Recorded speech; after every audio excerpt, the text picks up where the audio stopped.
Right, next method for being able to calculate an enthalpy change. Now this actually is a method which is using Hess's law again, but it's just not sort of that obvious, and it's quite a nice, neat little method for working out an enthalpy change, and it is one which is heavily examined. Okay, so this often comes up on both multiple choice papers and on longer questions.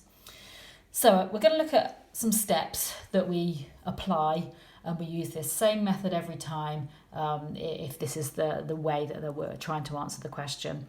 So first of all, we've got to write down the main equation, the one that we're actually trying to calculate the enthalpy change for. So delta HR, if you like, or just delta H. So any reaction. Often we'd be given this one in the question anyway, but if not, we could write it. Now, number two, we again may be given in a question, or we may need to write down some other equations which are linked to this one in terms of they might have the same substances involved in them somewhere. And these other equations are ones that the delta H values are known. So I have labelled those three equations that you've got in the notes as A, B and C. Now you'll see why in a moment, and the reason I do this as well is because this is the convention that is often used in your exams. Now, the next step, which you'll need to add to your notes, step number 3, is that what we have to do is we find the substance in one of these equations that we've been given that matches a substance in the main equation. Now, most of the time we're ignoring the kind of common things like hydrogen and oxygen and water and things like that, and you're looking for a key substance, okay? So the kind of the obvious one, the one that's kind of only turning up in one place. So if we look at equation A, okay, we've got some carbon, we've got some hydrogen, but then we've got CH4. This is the key substance which matches the one in our main equation. It's matching the CH4 at the beginning of our main equation. Do the same underneath here, then okay, we've got some hydrogen, oxygen, water. All of those are sort of, you know, fairly common, but the water here would be the one that you would go for. It's matching the water in the main equation. And then we've got the final one here, which again, okay, we've got some carbon, we've got some oxygen. It's often the elements that you ignore, and it's the carbon monoxide that we're picking out, okay? So we can see that that's the one that matches our main equation. Okay, next step is that we scale, or, and we might need to do both, so and or reverse the delta H value according to where the substance is in one of these equations compared to the main equation.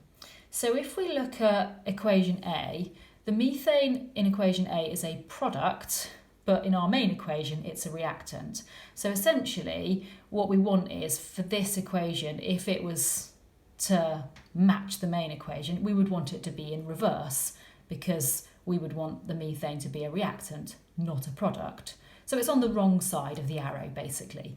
If it's on the wrong side of the arrow, then what we're going to do is we're going to reverse that main equation, okay? In other words, not A, minus A.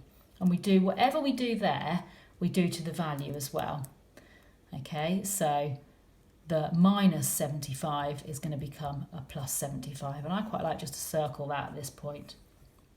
Okay, if we look at equation B, we've matched up the water with the substance in our main equation. This time it's on the same side, okay, so it's a product in the main equation, it's a product in the equation that we've been given here, equation B, so we don't need to go minus B. However, what we are going to need to do is we're going to need to scale, because there's only one water in equation B, but there are two being produced in the main equation. So what we're going to do is change B into 2B. We are scaling it up so it matches the balancing, but not reversing it, so no need to do minus B. So when we do our numbers in a moment, we're just going to need to do 2 lots of our enthalpy change for equation B. So 2 lots of minus 286. And equation C, Carbon monoxide is our substance that we've matched. It is on the same side in C as it is in the main equation, so no need to reverse it, and the balancing matches. So in fact C is just going to go in there as equation C, and that value is, I'll circle that one like I did before, is just going to stay as it is. Okay, so in our steps we have done up to number 4. Step number 5 is easy peasy once you have done those other steps, because all you've got to do to calculate the enthalpy change of the reaction is to add up your values. Now sometimes, particularly in multiple choice questions, they won't give you any numbers at all. They'll just want you to write down a little way of how you would work out the value if you did have numbers, and that's where these changes I've made in red here are quite useful, because in order to work out delta H for this particular equation, we know that we need to do minus A, that one, plus 2B plus C. And quite often you're just asked for that, as I say, particularly in a multiple choice question. However, sometimes you might be asked for the value. So in this case, all we're going to do is add up these numbers.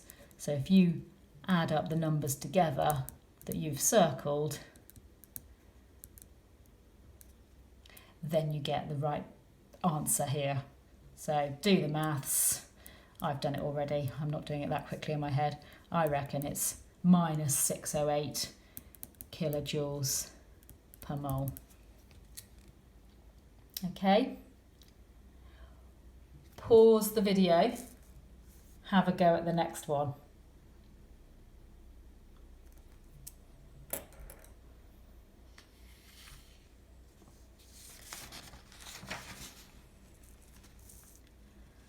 Okay, there's the next one. Now you know you're on the right track. Pause again and try the next page.